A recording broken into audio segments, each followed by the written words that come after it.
నమస్తే, నేను విజయారెడ్డి. తెలంగాణ కాంగ్రెస్ పార్టీలో అసలు ఏం జరుగుతుంది? అంటే ఎవరికి వారే యమునా తీరుగా ఉందా? ఒకవైపేమో ఎమ్మెల్యేల రహస్య మీటింగ్ కావచ్చు, మరొక వైపు ఫిరాయింపు ఎమ్మెల్యేల పరిస్థితి రెంటికి చెడ్డ రేవడిలాగా మారింది. మరొక వైపు ఈ ఎమ్మెల్సీ ఎవరైతే ఉన్నారో చింతపండు నవీన్ వ్యవహారము, ఇదంతా ఎంతవరకు వస్తుంది? అసలు పరిస్థితి ఏంటి? ఢిల్లీలో ఏమనుకుంటున్నారు? నిజంగానే సీఎం మార్పు ఉంటుందా? ఇది మొత్తం ఒక ఊతపదం లాగా మారింది. ఏది సీఎం మార్పు ఉంటుందనేసి. అసలు ఏం జరుగుతుందనేది డీప్ డిస్కస్ చేద్దాం. మనతో ఉన్నారు సీనియర్ అడ్వకేట్ శరత్ కుమార్ గారు ఉన్నారు. నమస్తే శరత్ కుమార్ గారు. నమస్కారం అండి. ఏందండి అసలు మీ పార్టీలో ఏం జరుగుతుంది? ఇప్పుడు మా పార్టీ ఇంకా ఇప్పుడు కొద్ది రోజుల వరకు, ఆ తర్వాత అది మా పార్టీ కాకపోవచ్చు. కాకపోతే కొద్ది పార్టీ రోజుల అంతర్ వరకు అంటే ఏందో తేడా కొడుతుంది మళ్ళీ. అవును, yes, exactly. I have decided to quit Congress.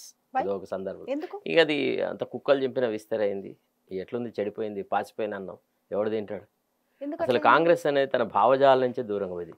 మరీ ముఖ్యంగా తెలంగాణకు వచ్చేటప్పటికి కాంగ్రెస్ అనేది లేదు. కాంగ్రెస్ అంటే ఒక దళారీల మూట, ఒక కాంట్రాక్టర్ల గుంపు. ఇప్పుడా? ఇప్పుడు అసలు ఈ రాష్ట్రంలో కాంగ్రెస్లో సహజంగా కాంగ్రెస్ భావజాలం ఉన్న నాయకులు ఎంతమంది ఉన్నారు?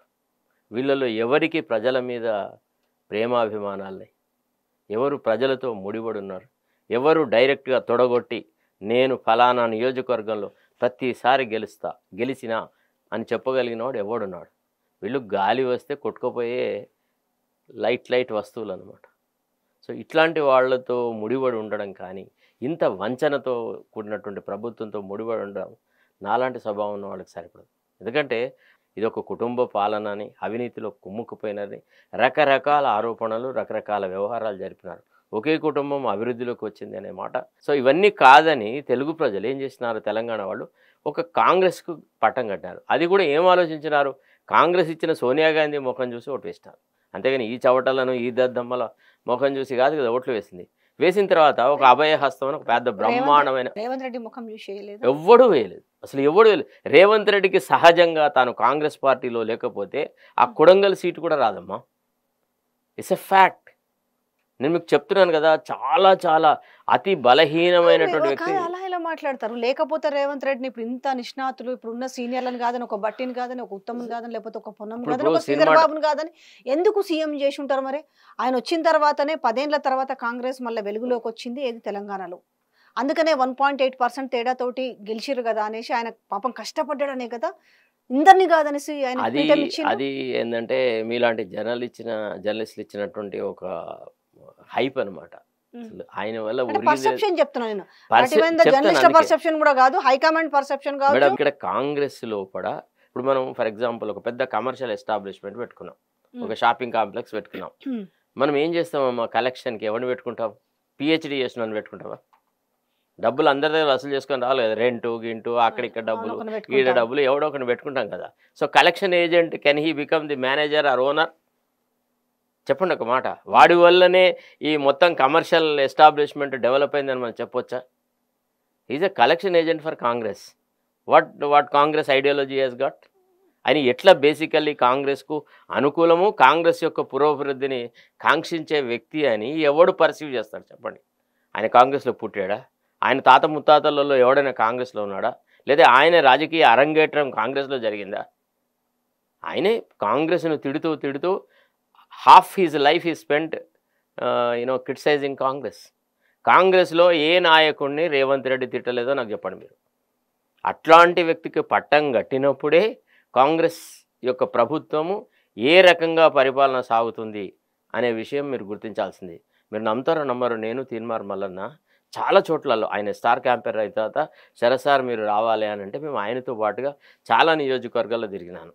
మేము ముఖ్యంగా మంచిర్యాల్, పెద్దపల్లి, తర్వాత బెల్లంపల్లి, ఆసిఫాబాద్, తర్వాత వేములవాడ, ఇట్లా సిరిసిల్ల, ఈ 6 నియోజకవర్గాల్లో చాలా విస్తృతంగా పర్యటించినాం.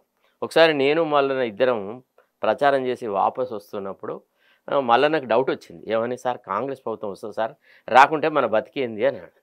నేను అన్నాను ఖచ్చితంగా కాంగ్రెస్ ప్రభుత్వం వస్తుంది మల్లన్న. తర్వాత రేవంత్ రెడ్డే ముఖ్యమంత్రి అవుతాడు. తర్వాత మనం అందరం కలిసి అరే ఎంత దుర్మార్గ ప్రభుత్వం తెచ్చినాము, ఇంత పాప ప్రభుత్వం వస్తుందా అని అనుకునే పరిస్థితి ఉంటుంది. రేవంత్ రెడ్డితో నువ్వు అడ్జస్ట్ కాలేవు, నేను అడ్జస్ట్ కాలేను, మన వల్ల కాదు ఆ దగులుబాజితో అని చెప్పిన. ఒకవేళ మల్లన్నకు అంటూ నిజంగా అంతరాత్మ ఉంటే దేవుడి మీద ప్రమాణం చేసి వాస్తవం చెప్తే ఈ మాట మీరు మల్లన్నను అడగచ్చు. ఎప్పుడన్నా ఇంటర్వ్యూ చేసే అవకాశం వస్తే మీతో శరత్ కుమార్ ఈ మాట అన్నాడా లేదా? ఇది ఎప్పుడు తెలుసా? చిట్ట చివరిగా అంటే లాస్ట్కి ఎన్నికల క్యాంపెయిన్ అయిపోయిన తర్వాత లాస్ట్కి మేము వాపసు వస్తున్నప్పుడు అసలు ఏం జరుగుతుంది? ఎందుకంటే కాలు గజ్జె కట్టుకొని తిరిగినాం. కేసీఆర్ ప్రభుత్వం మీద, కేసీఆర్ కుటుంబం మీద ఒక పెద్ద యుద్ధం లాంటి పోరాటం చేసినాం. ఒకవేళ ప్రభుత్వం రాకపోతే కేసీఆర్ యొక్క కక్ష సాధింపు ధోరణులకు, ఆ తర్వాత రాజకీయ కక్షలు తీర్చుకోవడంలో, వ్యక్తులను చెరబట్టడంలో ఆ ప్రభుత్వానికి ఉన్నంత ఘనత ఎవరికి లేదు. సరే, మిగతా వాళ్ళేమో బయట నుంచి బాహ్యంగా గమనించిన వాళ్ళు. నేను ఆ ప్రభుత్వంలో అంతర్భాగంగా ఉండే వ్యక్తి, స్పెషల్ గవర్నమెంట్ పీడర్గా ఉంటుంది, ఎన్నో విషయాలు చూసిన వ్యక్తిని, వ్యక్తుల మీద అవగాహన ఉన్న వ్యక్తిని. కాబట్టి నేను నాకు కొంత అనుమానం ఉన్న చాలామంది సోషల్ మీడియా వాళ్ళకి చెప్పేవాడిని, do or die, this time we must go for a change. మీకు గుర్తుండే ఉంటుంది, అంటే యాక్చువల్లీ బీజేపీ హైప్ వచ్చేసేసి కొంత బీజేపీ డెవలప్ అవ్వడం ఆయన జరిగిన తర్వాత ఒక ఇంటర్వ్యూ ఇచ్చినా నేను, ఎవరికి, మహిపాల్ యాదవ్కి. అక్కడ మహిపాల్ యాదవ్ కొద్దిగా బీజేపీ బెంట్ ఆఫ్ మైండ్ లా కనపడుతుంది నాకు. అంటే ఆయన స్లాంట్ కానీ, ఆయన ఆలోచన సారళి కానీ ఇట్స్ ఎ ఫ్యాక్ట్ ఆల్సో. అయితే అతను బీజేపీ కాదని కాంగ్రెస్ ఎందుకు అధికారంలోకి వస్తుందంటే చెప్పినాను, ఇట్లా వస్తుందయ్యా, ఇది లోపాకారిగా వ్యవహారం ఉంటుంది, బీజేపీ యొక్క ప్రభ తగ్గిపోతుంది. ఎందుకంటే అప్పుడప్పుడే బండి సంజయ్ని మార్చి కిషన్ రెడ్డిని పెడతారు అన్నటువంటి ఒక ఆలోచన జరుగుతూ ఉందన్నమాట. ఒక పుకార్లు వస్తున్నాయి. నేను చెప్పినాను వాళ్ళు ఖచ్చితంగా ఆ పని చేస్తారు. చేసిన తర్వాత బీజేపీ గ్రాఫ్ మొత్తం పడిపోతుంది. అప్పుడు మిగిలేది ఓన్లీ కాంగ్రెస్ వర్సెస్ బీఆర్ఎస్. కాంగ్రెస్ని తట్టుకోవడం అంత సులభం కాదు. తర్వాత ఒక మినిమం ఓటింగ్ పర్సంటేజ్ ఉంటుంది కాంగ్రెస్కి. ఎట్లుంటుందంటే కాంగ్రెస్కి ఆల్రెడీ ఒక 30% ఉందనుకోండి, వేరే వాళ్ళు ఎవరైనా కొంత రాజకీయంగా పలుకుబడి గల వాళ్ళు, లేకపోతే మ్యానిపులేషన్స్ చేయగలిగే వాళ్ళు వస్తే ఏమైందంటే ఇంకో 5 యాడ్ అయితే వీళ్ళు ప్రభుత్వంలోకి వస్తారు. సో కాంగ్రెస్ లాంటి పార్టీని ఎన్నుకుంటే బాగుంటుంది, ఇతరులను ఎన్నుకుంటే బాగుండదు అనేటువంటి విషయం నేను, అంటే వాళ్ళు అట్లా ఆలోచించి రేవంత్ రెడ్డి చాలా చాకచక్యంగా కాంగ్రెస్ పార్టీలోకి వచ్చినాడు. తనకు డబ్బు బలం ఉంది. తర్వాత manipulator, is a great manipulator to be frank with you. Is more a manipulator than a politician. You can't see any content of service. చూసారా మీరు? ముఖ్యమంత్రిలో పరిపాలన పట్ల, ప్రజల పట్ల రవ్వంత ప్రేమానురాగాలు చూసారా? మళ్ళీ ఎట్లా మాట్లాడతాడమ్మా, ఆయన భాష కానీ, ఆయన ఆలోచన సరళి కానీ. ఎన్ని అబద్ధాలమ్మా! ప్రజా జీవితంలో అత్యంత అబద్ధాలు ఆడిన ముఖ్యమంత్రి ఎవడన్నా ఉంటే వాళ్ళ పద్మవిభూషణ్లు, పద్మశ్రీలు అని ఇచ్చారు కదా, రేవంత్ రెడ్డికి ఇస్తే అయిపోయేది అబద్ధాల ముఖ్యమంత్రి అని. ఒక్కటన్నా డన్. ఓకే, ఏం జరుగుతుంది అసలు కాంగ్రెస్ పార్టీలో? ఏం జరుగుతుంది? నాకైతే ఇది మాత్రము సీఎం బిహైండ్ దా ఉన్నాడు. ఏది 12 మంది అనిరుద్ధ రెడ్డి ఆధ్వర్యంలో జరుగుతుంది కదా, పొంగులేటి మీద వాళ్ళు ఒక ఫైట్ తీసుకున్నారు. ఒక ఫైల్ విషయం అని ఏదో జరుగుతూ అనిరుద్ధ రెడ్డి హల్చల్ చేస్తున్నాడు. రెండో విషయము జూపెల్లి వెళ్ళేసి ఖర్గేని కలవడం. అంటే మాకు ప్రయారిటీ ఇవ్వట్లేదు, మేము తీసుకొచ్చిన బీఆర్ఎస్ నుంచి తీసుకొచ్చిన వాళ్ళకు కూడా ప్రయారిటీ ఇవ్వట్లేదని. అంటే ఎవరికి వారే పరిస్థితి చూస్తే మళ్ళీ ఈ ఎమ్మెల్సీనేమో నాకు ఎట్లా షోకాజ్ నోటీసులు ఇస్తారు, మీరెవరు అబ్బాయి అనేసి ఆయన సీఎం భాషలో ఎట్లా మాట్లాడినా కూడా ఆయన కూడా అదే మాట్లాడుతున్నాడు. ఓవరాల్గా ఈ పిక్చరైజేషన్లో ఏంది అసలు? కాంగ్రెస్ ఒక కుక్కలు చింపిన విస్తరి. ఇందులో ఎవడి భాగం వాడికి కావాలా? వీళ్ళంతా గుత్తేదారులు, వీళ్ళంతా పెట్టుబడి పెట్టినారు కాంగ్రెస్ పార్టీ యొక్క డెవలప్మెంట్కి. ఆ పెట్టుబడికి సంబంధించిన లాభాలు జరగాల. ప్రతి వాళ్ళకి ఇదంతా కాంట్రాక్టర్ల గొడవ, పనుల గొడవ, డబ్బు సంపాదన గొడవ. అంతే తప్ప ఇందులో ప్రజాహితం ఉందా? ప్రజలకు మంచి చేయాలని ఫలానా కార్యక్రమం అమలు చేయలేదు, రైతు భరోసా కార్యక్రమం అమలు చేయడం వల్ల రాష్ట్ర రైతాంగంలో కూడా మన ప్రభుత్వం యొక్క పరువు ప్రతిష్టలు దెబ్బతిన్నాయి, కాబట్టి అది అమలు చేస్తావా చెయ్యవా అని ఒక కార్యరూపం సాధించడానికనే ఒక డిమాండ్ చేస్తూ మాట్లాడిన ఒక్కని పేరు చెప్పు. మీరు చెప్పిన అనిరుద్ధ రెడ్డి పేరు, లేకపోతే ఇంకెవడో జక్కయ్య పేరు, వీళ్ళలో ఎవడైనా మన పార్టీ మేనిఫెస్టోలో ఉన్న ఐటమ్స్ సరిగా అమలు జరగట్లేదు, దీనివల్ల చెడ్డ పేరు వచ్చింది, ఈనాడు ప్రజలలో మేము తిరగలేకపోతున్నాం అని మాట్లాడినాడు. వాళ్ళ మీదనే కంప్లైంట్లు ఇవన్నీ కూడా ఎక్కువైపోయినాయి. మీకు అసలు first of all Ponguleti Srinivasa Reddy and BRS వీళ్ళంతా విడిపోయి లేరమ్మా. Ponguleti Srinivasa Reddy still has got his roots in BRS. ఆయన వాళ్ళు అనునాయులు, తర్వాత రకరకాల ఆయన లాభసాటి అంటారు. మళ్ళీ మీరేం బీఆర్ఎస్ అంటారు? మీకు విషయం చెప్పాలమ్మా, కొన్ని విషయాలు కొద్దిగా అదే వింతగా ఉంటుంది. ఇప్పుడు ఎట్లుందంటే ఆయన సంగతి ఏంటంటే అక్కడ పరిస్థితి అనుకూలంగా లేదు, ఇటు వచ్చినాడు. ఇక్కడ ఇప్పుడు ఎంత వాడుకోవాలో అంత వాడుకుంటాడు, ఎంత వాళ్ళ కాంట్రాక్టు, ఆ పనులు ఈ పనులు సాధిస్తాడు. మళ్ళా ఇది అంటే ఒక పరాన్నజీవి అనమాట. పొంగులేటి రాజకీయ పరాన్నజీవి, సొంతగా ఏం చేయలేడు. ఈ పని సాధించగలను అనేటువంటి కెపాసిటీ లేదు. అయితే కాంగ్రెస్ అసలు యాక్చువల్లీ పొంగులేటి కూడా ఫస్ట్ కాంగ్రెస్కి రాకపోతుంది. మీరు పాత నా రికార్డ్స్ చూడండి, నేను ఇచ్చిన ఇంటర్వ్యూస్ చూడండి. ఒక దశలో ఎప్పుడైతే నేను బీజేపీ వైపు ఊగిసలాటలు ఆడుతూ పోతున్నప్పుడు, పొంగులేటి నీ రాజకీయ జీవితం సర్వనాశనం అవుతుంది, నువ్వు కనుక బీజేపీలో చేరితే కాంగ్రెస్లో చేరు, నువ్వు బీజేపీలో ఇముడవు అని నేను ఒక ఇది చెప్పినాను. ఆ తర్వాత మేము ఢిల్లీలో ఎప్పుడైతే ఈ టికెట్ల వ్యవహారాలు జరుగుతున్నప్పుడు జూపల్లి కృష్ణారావు అది అప్పుడు నేను ఢిల్లీలో కలిసినప్పుడు కూడా అన్న నీ ఇంటర్వ్యూ చూసిన తర్వాతనే నేను కాంగ్రెస్ వైపు కొద్దిగా ఆలోచన చేసిన, అంతకుముందు కొద్దిగా వేరే రకంగా ఉన్న మాట వాస్తవమే అనేటువంటి మాట మాట్లాడు. అంటే ఇది అవకాశవాదుల గుంపమ్మ. ఇప్పుడు దొంగలు అందరు కలుస్తారు, దొంగతనం చేసుకొస్తారు, దొంగలించిన సొమ్మును పంచుకునేటప్పుడే కదా గొడవలు. సో ఇది అట్లాంటి వ్యవహారం అంట. It's a you know kind of a conflict at the time of distribution of the wealth. ఇది అంతకంటే మినహా దీంట్లో ప్రజాహితం లేదు, ప్రజలకు సంబంధించిన కోణం లేదు. ఏంటి మరి ఇప్పుడు ప్రజల అంటే ప్రజలు కూడా కొంత ఆలోచిస్తారు కదా, రేపు అసలే మళ్ళీ ఇప్పుడు ప్రజలు ఆలోచించడానికి నిర్ణయించుకున్నారు. లోకల్ బాడీ ఎలక్షన్స్ మీరు ఇంకా అని అంటున్నారు. మీరు చాలా వెనుకబడి ఉన్నారు. మీరు ఇంకా ప్రజలు ఆలోచిస్తున్నారు అనే దశలోనే ఉన్నారు. ప్రజలు నిర్ణయించుకున్నారు, ఆలోచించడం కాదు. ఇప్పుడు ఎన్నికలు పెట్టమన్నమ్మా దమ్ముంటే ఏం జరుగుతుంది ఇప్పుడు ఎలక్షన్ కనుక పెడితే? ఇప్పుడు పెడితే బీఆర్ఎస్ కు లాభం జరుగుతుంది. ఇప్పుడు పెడితే బీఆర్ఎస్ లాభం జరుగుతుంది. ఇంకా కొద్ది రోజులు అయిన తర్వాత అయితే ఇంకో రకంగా ఉంటుంది. ఎట్లుంటది మీరు చెప్పండి. ఇక ఎట్లయినా కొంత రాజకీయ పునరీకరణ జరుగుతుంది. బీఆర్ఎస్ అంత సులభంగా అధికారంలోకి రానియరమ్మా. ఎందుకంటే ఎవరైనా ఇవాళ బీసీలు కానీ, ఎస్సీలు కానీ, ఎస్టీలు, ఇతరత్రమైనటువంటి వాళ్ళు అసలు ఇప్పుడు కాంగ్రెస్ ను అధికారంలో తొలగించడానికి ప్రజలకి రవ్వంత ఆలోచన ఉన్నా లేకున్నా, కుటుంబ పాలన, అందరూ ఒకటే కుటుంబంలో అందరూ ఎంపీలే ఉన్నారు, వాళ్ళు తప్ప ఇతరులకు పరిపాలన లేదు అనే మాట మనం మాట్లాడుతున్నాం. దాన్ని కొద్దిగా కిందికి మార్చు, ఇంకో 2 మెట్లు దిగితే మన రాష్ట్రంలో బీఆర్ఎస్ వస్తే ఉంటుంది, మళ్ళా హరీష్ రావు. ఇప్పుడు ఈ రోజు కాంగ్రెస్ పరిస్థితి అట్లనే ఉంది కదా. అందుకే ఇప్పుడు విసికి వేశారు. కొత్తగా పార్టీ వస్తుందా, ఏం జరగబోతుంది? ఏదైనా రాజకీయ పునరీకరణ అనేది జరుగుతుంది, కొత్త పార్టీ వచ్చి తీరుతుంది. కొత్త పార్టీయే ఈ రాష్ట్రంలో మళ్ళీ అధికారంలోకి వస్తుంది. ఎవరి సారథ్యంలో వస్తుంది అనుకుంటున్నారు? అమ్మ చాలా మంది ఆలోచిస్తున్నారు. ఇవాళ రాష్ట్రంలో ఉన్న పరిస్థితి విషయంలో కూడా చాలా మందిలో ఒక ఆలోచన సరళి మొదలైంది. ఇవాళ బీద ప్రజానీకం అంతా అర్రే మోసపోయినాం కదా, ఇటు కాంగ్రెస్ నమ్మితే వీడిటనే కొట్టే, వాడికి నమ్మితే వాడట్లేదు. ప్రజలు ఫుట్బాల్ అయినారు, 2 టీంలు ఆడుతున్నాయి. ఏం జరిగింది ఇప్పుడు? మీరు కాంగ్రెస్ ఇప్పుడు గత గవర్నమెంట్ ని కంపేర్ చేసారు. గత గవర్నమెంట్ వల్ల తెలంగాణ వచ్చిన తర్వాత నెర్రెల భూముల నుంచి పచ్చబడ్డ తెలంగాణను చూసిరు కదా.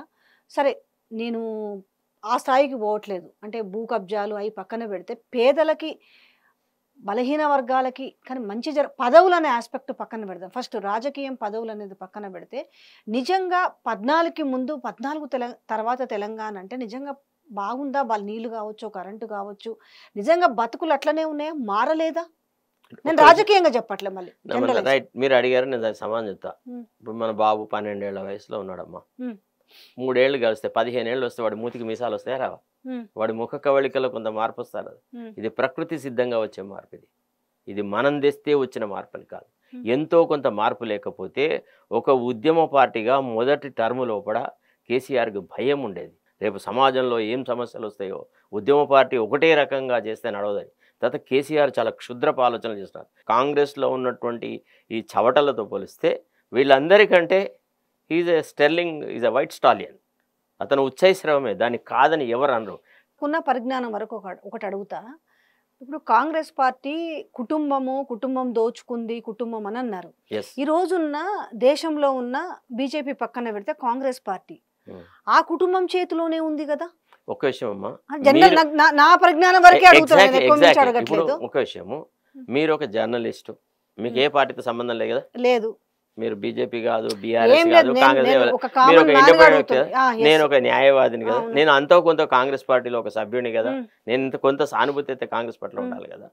సపోజ్ నేను ఒక మాట అడుగుతాను, మనం ప్రతిసారి ఈ వీళ్ళ కోణంలో ఎందుకు మాట్లాడాలి? ఇప్పుడు ఈ ఇద్దరి కోణంలోనే ఎందుకు మాట్లాడాలి? మీ ప్రశ్న బీఆర్ఎస్ పాయింట్ ఆఫ్ వ్యూ ఎందుకు ఉండాలా? నేను అట్లా మాట్లాడతాను. మీరు అన్నదానికి ఇప్పుడు రాష్ట్రంలో ఉన్న ఇండివిజువల్ పార్టీస్ అంటే మీరు ఏం చెప్పదలుచుకున్నారు? అంటే దేశం జాతీయ ఈ రోజు నేను చెప్తున్నా, కాంగ్రెస్ పార్టీలో ఉన్న వాళ్ళు కుటుంబ పాలన అనే వాళ్ళకి నేను జనరల్గా అడుగుతున్నా. ఇప్పుడు టీడీపీ చూద్దాం, నేను అట్లా ఉండమని అడగట్లేదు, నాకు క్లారిటీ కోసం. చంద్రబాబు నాయుడు ఉన్నాడు, చంద్రబాబు నాయుడు ముఖ్యమంత్రి, బాలకృష్ణ ఎమ్మెల్యే, బాలకృష్ణ చిన్నల్లుడు ఎంపీ, పెద్దల్లుడు ఆయన కొడుకు నారా లోకేష్ మంత్రి, పురంధేశ్వరి ఇంకో పాటలు అంటే ఇంతమంది అంటే మరి ఎట్లా చూడొచ్చు అనేది నేను జస్ట్ అంటే అడుగుతున్నాను. నేను అనేది ఏంటంటే ఈ రీజనల్ అవ్వకూడదా ఇంట్లో? ఒకవేళ నేనేం అడుగుతున్నా, కుటుంబాల్లో ఉన్న వాళ్ళు ఒకవేళ రాజకీయంగా ఎదగకూడదా అని నేను అంటున్నాను. నేను జనరల్ అమ్మ రాజకీయంగా ఎదగడాన్ని ఎవడు వ్యతిరేకించలేదమ్మా. జవహర్లాల్ నెహ్రూ తర్వాత ఇందిరాగాంధీ వచ్చింది, ఇందిరాగాంధీ తర్వాత రాజీవ్ గాంధీ గాంధీ వచ్చిండు, వచ్చినాడు. రాజీవ్ అయితే గాంధీ ఒక్క రాహుల్ విషయం, గాంధీ, సోనియా గాంధీ, ఒకటి ప్రియాంక గాంధీ, ఇందిరాగాంధీ ఇప్పుడు జవహర్లాల్ నెహ్రూ పరిపాలన అదొక కోణంలో జరిగింది. ఒక రకమైనటువంటి దేశ అభివృద్ధి, పంచవర్ష ప్రణాళికలు, రకరకాలుగా అప్పుడప్పుడే స్వతంత్రం వచ్చినటువంటి దేశాన్ని ఒక ఘాట పెట్టి దీనికి ఒక ఆకారం ఇచ్చి ఒక రూపురేఖలు ఇచ్చి ఒక పద్ధతి ప్రకారంగా ఈ ప్రైవేట్ సంస్థానాలన్నిటి రద్దు చేసేసి వాటిలో కలుపుకొని దీనికి ఒక షేప్ ఇస్తూ వచ్చినాడు.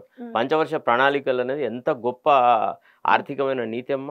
ఒక కార్యక్రమం పెట్టుకొని 5 సంవత్సరాలు ఇంత పురోగతి సాధించాలి, ఇన్ని నిధులు ఇవ్వాలి, రాష్ట్రాలకు ఈ రకంగా చేయాలి, ముఖ్యమంత్రులతో ఒక పరిభాష, ఒక మాట్లాడడం, ఒక చర్చలు, ఎంత డెమోక్రటిక్గా గవర్నమెంట్ జరిగింది. ఆ తర్వాత లాల్ బహదూర్ శాస్త్రి కొద్ది రోజులు ఉన్నాడు. ఆ తర్వాత ఇందిరాగాంధీ వచ్చింది. ఇందిరాగాంధీ పరిపాలనలో ఒక్క ఎమర్జెన్సీ తప్ప మీరు నాకు చూపెట్టండి ఒక సింగిల్ పాయింట్. అవకాశం తను కూడా ఎమర్జీ అయింది, ఒక లీడర్ గా అవకాశం వచ్చింది, చేసుకుంటూ పోతున్నాం కదా. కుటుంబాల్లో ఉన్న వ్యక్తులు మనము వాడుకోవడానికి కుటుంబాలను అంటున్నాము. పరిపాలన వేరు, దోపిడి వేరు. ప్లీజ్ మీరు ఇక్కడ ఒక విషయం గమనించాలి. మీరు అంటే ఇందిరాగాంధీనో లేకపోతే రాజీవ్ గాంధీనో ఈ రాష్ట్ర సంపదను దోచుకున్నారని చెప్పగలరా?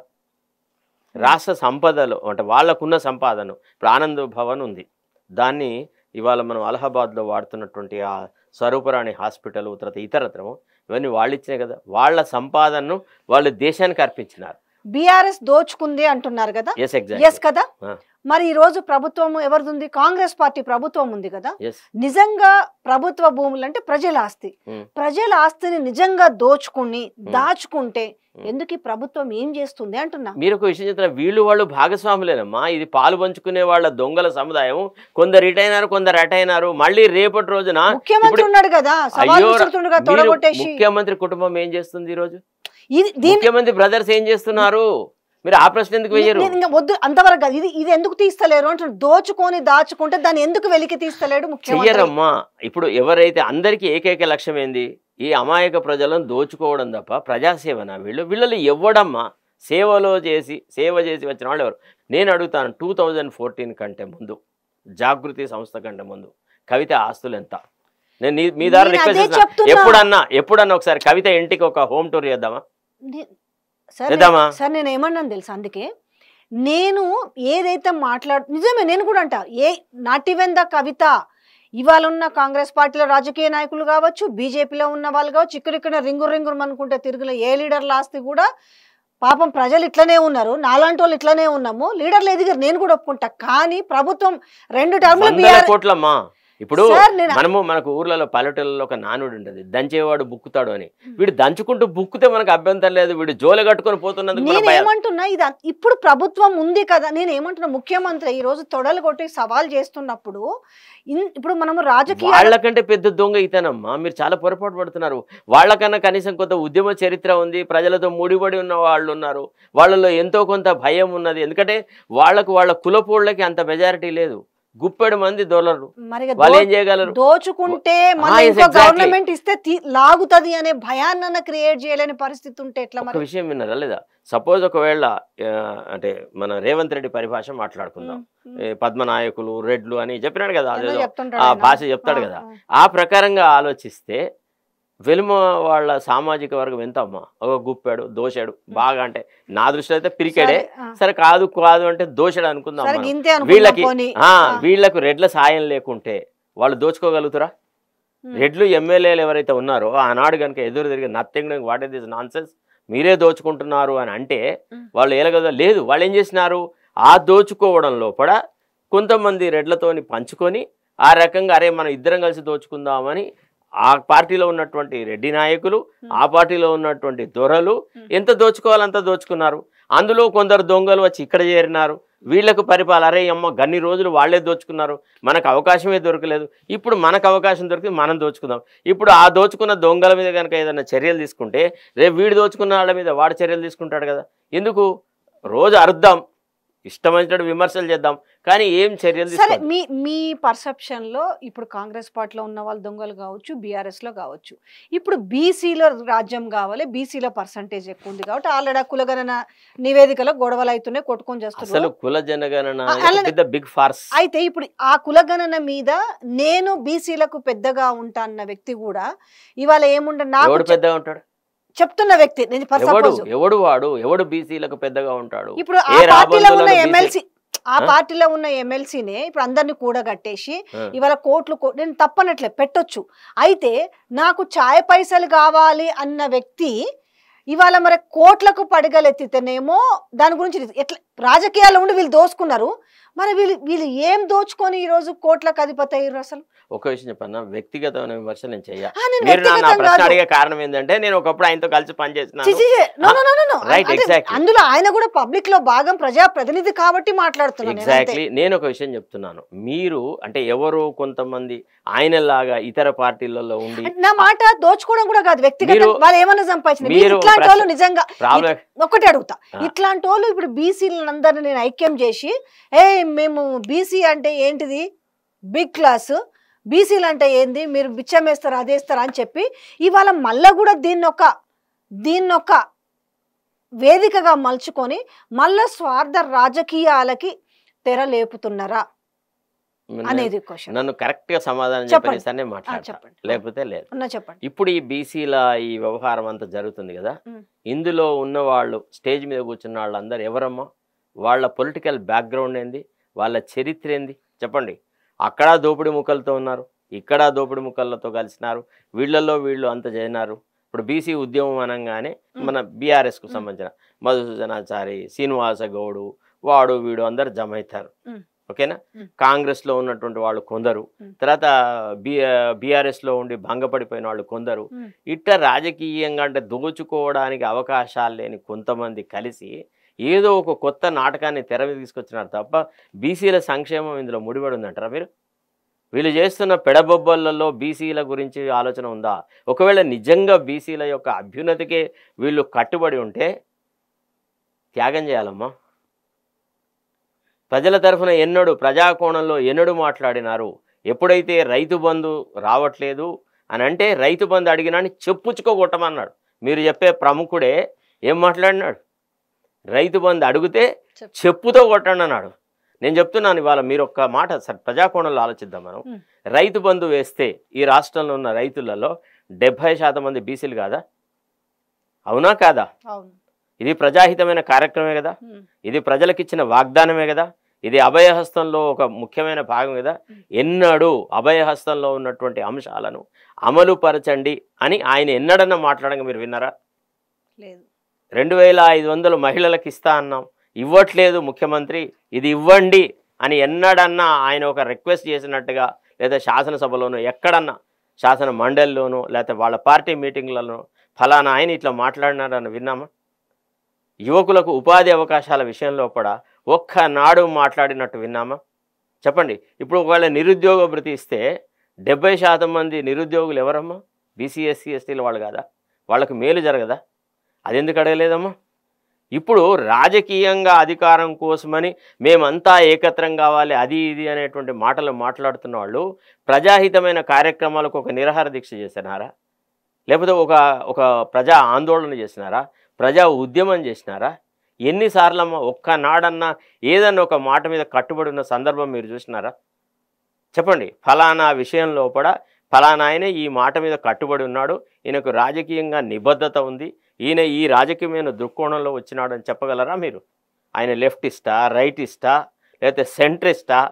ఆయనది ఏంటిదమ్మా రాజకీయ పరిణితి ఏంటిది? రాజకీయాలలో రాజకీయ పంథా ఉండాలా, లేకపోతే కులమతాల రచ్చ ఉండాలా? ఒకసారి ఆలోచించండి. ఇవాళ తెలివి గల వాళ్ళు బీసీలలో ఉన్నారు, బీసీ మేధావులు ఉన్నారు, ఆలోచించేవాళ్ళు. ఇక్కడ ఈ నలుగురు ఈ గుప్పెడు మంది పెట్టి మీటింగులకు వీళ్ళు రాజకీయ పార్టీలను ఒక రకంగా బ్లాక్మెయిల్ చేయడం తప్ప ఇది ఏ రకంగా ప్రజలకు ఉపయోగపడే పనమ్మా? ఇప్పుడు ఎంత మొత్తము దాదాపు 70% తన జీవితాన్ని బీసీల అభ్యున్నతి కోసం కృషి చేసిన కృష్ణయ్య గారి ఆర్థిక పరిస్థితి ఎట్లుంది, ఇటీవల వెలిసిన బీసీ నాయకుల యొక్క ఆర్థిక పరిస్థితులు ఎట్లున్నాయి? ఒక కంపారిజన్ చేద్దామా please? Let us try to understand. అంటే రాజకీయం అంటే కేవలం వ్యాపారమేనా, ఓన్లీ బ్లాక్మెయిలేనా? అంటే నోటికి ఇష్టం వచ్చిన మాట. అంటే పార్టీ యొక్క నువ్వు పార్టీ క్రమశిక్షణ అంటే బానిసత్వం కాదు, కానీ పార్టీ ఏదైతే ప్రజలకు వాగ్దానాలు ఇచ్చినాయో ఆ వాగ్దానాల అమలు కోసం నువ్వు కొట్లాడినావా? జిఓఎంఎస్ నెంబర్ 46లో 70% నష్టపోయిన వాళ్ళు ఎవరు? ఆ విద్యార్థులంతా బీసీలేనా కాదా? వాళ్ళ కోసమే కదా పోయి అడిగింది. ముఖ్యమంత్రితో అపాయింట్మెంట్ తీసుకొని పోయి మాట్లాడితే ఎంత కోపం వచ్చింది ఆయనకి. ఇట్లా కిందికి మీదికి చూసినాడు. అంటే నువ్వా రేవంత్ రెడ్డి, నువ్వా మాకు బీసీల గురించి చెప్పేది, నువ్వా మాకు వీళ్ళ గురించి 46 గురించి చెప్పేది, నువ్వేనా మమ్మల్ని ప్రశ్నలు వేసేదని లెవెల్ వేసినాడు. ఆనాడే కనుక ఆ బీసీ యువకుల తరఫున మాట్లాడితే, ఆ నిరుద్యోగుల తరఫున మాట్లాడితే, మీకు తెలుసు కదా జిఓఎస్ 46 కోసం కొట్లాడుతున్న వాళ్ళు లాస్ట్కు ఎట్లా తిట్టినారు ఈయనని. ఈ ప్రముఖుడి గురించి ఎన్ని మాటలు మాట్లాడినారు ఆ యువకులు. వాళ్ళ కోసం కొట్లాడినాడా? ఎట్టా ఈయన నమ్ముతారని మీరు ఆశిస్తున్నారు? అంటే ఇక్కడ 4 మీటింగ్లు పెట్టుకొని హెలికాప్టర్లలో దిగి అది ఇది చేసి అంతేందుకమ్మా ఎక్కడన్నా ఒక కార్పొరేటర్గా గెలవమని ఈసారి. అప్పటి అది వేరు, ఆ పరిస్థితి వేరు, ఆ ప్రజాదరణ వేరు. ఆనాడు ఎంతమంది సహాయపడితే. అసలు ఇంకో విషయం చెప్పన్నా, కొంతమంది న్యూట్రల్గా ఉన్నారు. ఎన్నికలు అయిన తర్వాత ఆయన ఏదో నేను నా సొంత బలం మీద వచ్చినా, నాకు ఎవరు రోడ్లు ఓట్లు వేయలేదు, వాడు ఓట్లు వేయలేదు, వీటి సమాజాన్ని రెడ్లుగా వెలుమలుగా లేకపోతే కాపులుగా లేకపోతే ఇంకా వీళ్ళ గౌన్ల ఇట్లా విడగొట్టడం కాదమ్మా రాజకీయం అంటే. రాజకీయం అంటే ఆర్థిక అసమానతలు తొలగించాలి. ఆర్థికంగా ఎవరైతే ఈనాడు అభివృద్ధికి అసలే నోచుకోలేదో వాళ్ళకి భాగస్వామ్యం కల్పించే దశలోపల రాజకీయాలు జరగాలి. ఇప్పుడు నేను అడుగుతాను ఫస్ట్ అమ్మ, బాగా రుచికరమైన పదార్థం బిర్యానీ ఉంటుంది, హైదరాబాద్ బిర్యానీ. ఎంత తింటావమ్మా రోజు? ఎన్నిసార్లు బిర్యానీ తింటావు? రోజు తింటే ఎక్కడ పుడుతుంది ఏదైనా, అంతే కదా. ఇది అంతే. కాబట్టి ఒక కులాన్ని వ్యతిరేకించడం, వెలివేసేయడం, ఆ కులం గురించి నీచమైన మాటలు మాట్లాడడం, అన్ప్రింటబుల్ లాంగ్వేజ్ వాడడం ఏందమ్మా? మూత్రము అది ఆ భాష ఏందమ్మా? ఇప్పుడు రేవంత్ రెడ్డి భాషకి ఈయన భాషకి మధ్య అంటే వీళ్ళిద్దరు ఏమనుకున్నారంటే అన్ప్రింటబుల్ లాంగ్వేజ్ మాట్లాడితే ప్రజలు మమ్మల్ని బాగా గొప్ప నాయకులు అనుకుంటారు అనే భావనలో ఉన్నారు. వీళ్ళు చిల్లి పైసకు కొరగాలి ఎత్తుకుంటుండే. నేను చెప్తున్నా, ఇప్పుడు దమ్ము ఉంటే ఇప్పుడు చేయమని చూద్దాం. ఇప్పుడు రాజకీయాలు చేయమని, ఇప్పుడు ఏమనమ్మా రాజకీయాలు? మీటింగులు పెడితే అయిపోయిందమ్మా. మీటింగ్లోకి వచ్చేవాళ్ళు ఎట్లా వస్తారో తెలుసా? మీకు తెలుసో తెలియదు, నా దగ్గర నా ఫోన్లో నేను మీకు చూపెడతాను. మళ్ళీ నా మీటింగ్లోకి వచ్చిన వాళ్ళు ఎట్లా చేసినారు, ఏం చేసినారు మీ దగ్గర ఉందా లేదా?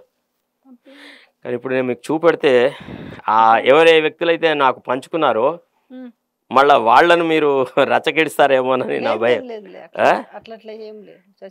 నేను మీకు వాటిని మీ ఫోన్లోకి పంపిస్తా, మీరు వాటిని జూమ్ చేసి చూపెట్టండి.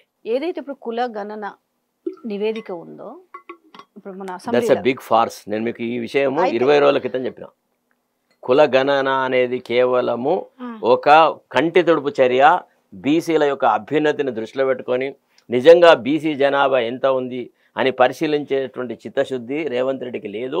కేవలము మా నాయకుడు రాహుల్ గాంధీ గారు కుల జనగణన గురించి బాగా మాట్లాడుతున్నాడు కాబట్టి నేను కుల జనగణన జరుపుతున్నానని రాహుల్ గాంధీ ముందరనే మాట్లాడినాడు. ఫిగర్ తగ్గడం ఏంటనే దాని మీద చర్చ జరుగుతుంది. ఫిగర్ తగ్గడం అసలు ఎవడన్నా పోతేనమ్మా ఒక చోట కూర్చొని వాళ్ళు నింపుకున్నారు ఫామ్స్, ఎవ్వడు పోలేదు.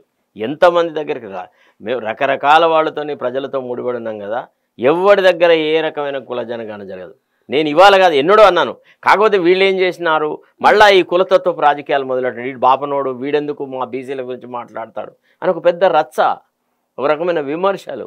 మీకు తెలుసా నా ఛానల్ మొత్తం హ్యాక్ చేసి గతంలో దానికి ఇప్పటిదానికి అసలు ఫిగర్ ఎట్లా పోనీ చేస్తే కనీసం అది ఒకటి ఉంది కదా, మరి వెబ్సైట్ లో పెట్టిరు కదా, మరి గవర్నమెంట్ వెబ్సైట్. అమ్మ ఒక్క విషయం చెప్పన్నా, రేవంత్ రెడ్డికి తర్వాత కొంతమంది కాంగ్రెస్లో ఉన్నటువంటి పెద్దలకు భయం ఏంటంటే బీసీల సంఖ్య ఒకవేళ నిజంగా గణనీయంగా పెరిగిన సంఖ్యను అట్లనే కనుక ప్రచురిస్తే రేపు బీసీలు మాకు రాజ్యంలో భాగం కావాలా, మా మంత్రివర్గ సహచరులు ఇంతమంది ఉండాలి, మాకు ఇన్ని మంత్రి పదవులు కావాలా, ఇన్ని అపాయింట్మెంట్లు ఇందులో కావాలి, ఇన్ని కావాలని అడుగుతారని ఏదో కొద్దిగా ఎక్కువ ఉన్నట్టు చూపెట్టినారు అంతే. ఇది ఒక రకంగా క్యాలిక్యులేటెడ్ అఫేర్ అనమాట. విన్నారా? It's a big fraud, I tell you. అందుకే నేను ఈ విషయం ఎప్పుడో చెప్పిన.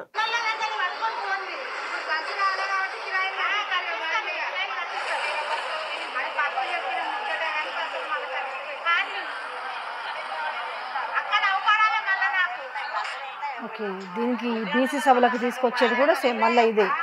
నాకు తెలియదు, మీరు చూడండి వాళ్ళు ఏం చెప్తున్నారు వినండి అమ్మా. $250,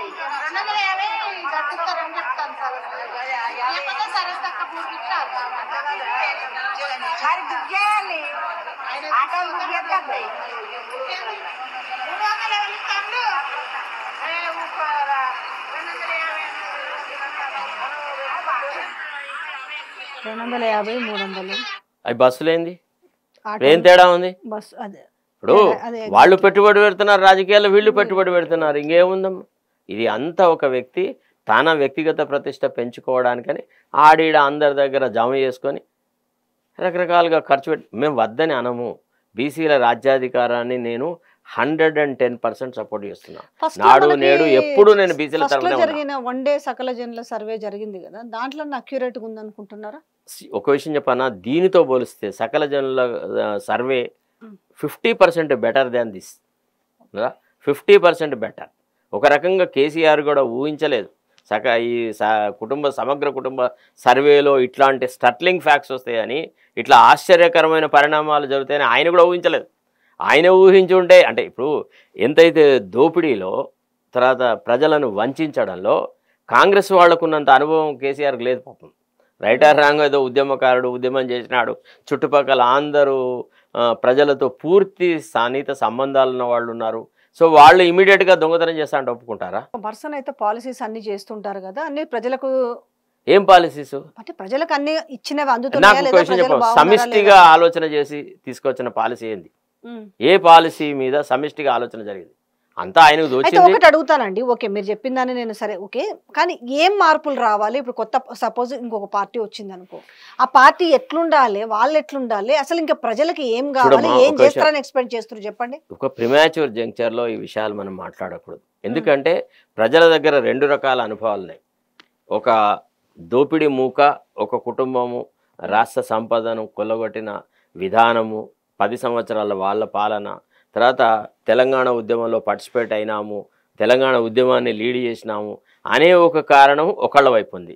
100 సంవత్సరాలు అది ఇది తెలంగాణ ఇచ్చినాం మేమే, అందుకోసం మాకే ఈ తెలంగాణను దోచుకునే అధికారం ఉంది అని మాట్లాడుతున్న వాళ్ళు వీళ్ళు. సో కాబట్టి ఇద్దరిని చూసిన తర్వాత ఆలోచనలు చాలా డిఫరెంట్గా వస్తున్నాయి. ఇంకా చాలా రోజులు ఉంది కదా, ఎన్నికలు ఇవాళ లేవు, రేపు లేదు, ఎల్లుండి లేవు. లోకల్ బాడీ కాంగ్రెస్ చిత్తుగా ఓడిపోతారు. కాంగ్రెస్ను ప్రజలు అంటే న్యాయంగా నిష్పక్షపాతంగా జరిగితే, ఇప్పుడు వీళ్ళు ఏం చేస్తారు, లోకల్ బాడీ ఎన్నికలలో కోఆప్టెడ్ మెంబర్స్ వస్తారు, వీళ్ళ ఎమ్మెల్యేలు, వీళ్ళ ఎంపీలు, వీళ్ళందరూ వస్తారు కదా, అట్లా జిల్లా పరిషత్తుల మీద వీళ్ళు కబ్జా పెడతారు. కానీ ఎన్నికల రణరంగంలో ప్రజల దగ్గరికి పోయి ప్రజలను ఒప్పించడంలో వీళ్ళలో ఒక్కడు లేడు. మీరు మరోలాగా భావించొద్దు. ఇంతమంది కాంగ్రెస్ ఎమ్మెల్యేలు ఉన్నారు కదా, మంత్రులు ఉన్నారు కదా, తుర్రం ఖాన్లు, మచ్చర్దాన్లు, మచ్చర్ పైల్మాన్లు ఉన్నారు కదా, ఒక్కడిని ఎవడినన్నా నేను రాజీనామా పెట్టి నేను మళ్ళీ గెలుస్తా అని చెప్పగలిగినాడు ఒక్కడిని తీసుకురామ్మా, పద్మవిభూషణ్ ఇద్దాం వాడికి. ఎవడు అంతేందుకు, ఇప్పుడు గ్రాడ్యుయేట్ ఎమ్మెల్సీలు అవి ఉన్నాయి కదా, ఎవడన్నా ఒకదాన్ని ఎమ్మెల్సీ కంటెస్ట్ చేయమని, అందులో గ్రాడ్యుయేట్లు ఉన్నారు, రకరకాలు ఉన్నారు కదా, ఆ ఎమ్మెల్యే పదవి పెట్టుకోను లేకపోను, లేదా మంత్రులలో ఎవడన్నా ఒక్కడిని రాజీనామా పెట్టి గెలవమని. ఇప్పుడున్న ఈ ఫిరాయింపు ఎమ్మెల్యేల పరిస్థితి ఏంది? అతి దారుణం. వాళ్ళు రెంట్కి చెడ్డారు ఎవరిలాగా తయారైనారు. వాళ్ళు ఎట్లయినా కానీ ఏదో ఒక దశ లోపల మళ్ళీ బీఆర్ఎస్తో ముడిపడి ఉంటుంది తప్ప వాళ్ళకు భవిష్యత్తు లేదు. వాళ్లకు ఎంతో కొంత బీఆర్ఎస్లోనే గౌరవము మర్యాద దక్కింది. ఇవాళ ఈ ఫిరాయించిన వాళ్ళు ఎవరికి బీఆర్ఎస్తో ఏదో అన్యాయం జరిగిందని వాళ్ళు రాలేదమ్మా.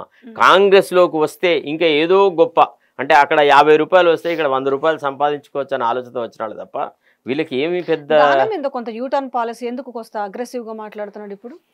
అప్పుడేమో బాగా స్టార్టింగ్ లో అసెంబ్లీలోనే ఎగిరెగిరి పడ్డాడు. ఇప్పుడు బ్లాక్మెయిలర్స్ అమ్మా, they are blackmailers. They don't have any content, they don't have any commitment. 10 మంది పార్టీ మారినామని చెప్పుకోలేని పరిస్థితిలో ఉన్నారంటే ఏమనొచ్చు? ఆయనేమో నేను ఒక గేటు తెరిస్తే నాకు ఇంతమంది వచ్చి 2 గేట్లు తెరిస్తే పరిస్థితి తిరువనుండేనమ్మా. ఎవడు వద్దన్నాడు? ఈయన కాంగ్రెస్ హైకమాండ్ని ఏమని నమ్మించినాడు అంటే మన పార్టీ ప్రభుత్వం చాలా స్లెండర్ మెజారిటీతో ఉంది, అతి త్వరలోపల కేసీఆర్ ఒక కుచితమైన రాజకీయాలతో తర్వాత శల్య సారథ్యం చేస్తాడు, లేకపోతే శకుని ఆలోచనలు చేస్తాడు, మన ప్రభుత్వాన్ని కూలగొడతాడు, దానికి బీజేపీ సహకరిస్తుందని అనవసరంగా పార్టీ హైకమాండ్ను తప్పుతోలు పట్టించేసేసి కనీసం ఒక 20-25 మంది బీఆర్ఎస్ ఎమ్మెల్యేలు మన పార్టీలో చేరుతారని చెప్పి కొంతమందిని పరిగెలను తీసుకొని ఏరుకొని వచ్చినాడు. ఆ తర్వాత అక్కడ పార్టీ హైకమాండ్ కూడా చాలా ఇగ్నోమినస్గా ఫీల్ అయింది. ఎందుకంటే పార్టీ యొక్క ఎన్నికల మేనిఫెస్టోలో ఏమో ఫిరాయింపుల నిరోధక చట్టానికి సవరణలు తీసుకొచ్చి ఆటోమేటిక్గా డిస్క్వాలిఫికేషన్ తీసుకొస్తామని చెప్పి అక్కడ దేశవ్యాప్తంగా అట్లా ప్రచారం చేసి ఇక్కడ వచ్చేసేసి పార్టీ ఫిరాయింపులను ప్రోత్సహిస్తే అది ఎట్లా ఒప్పుకుంటారు? మీకు గుర్తుండే ఉంటుంది, ఫస్ట్ నుంచి అపోజ్ చేస్తున్నాను ఫిరాయింపులను. This is not going to establish any good political culture అని.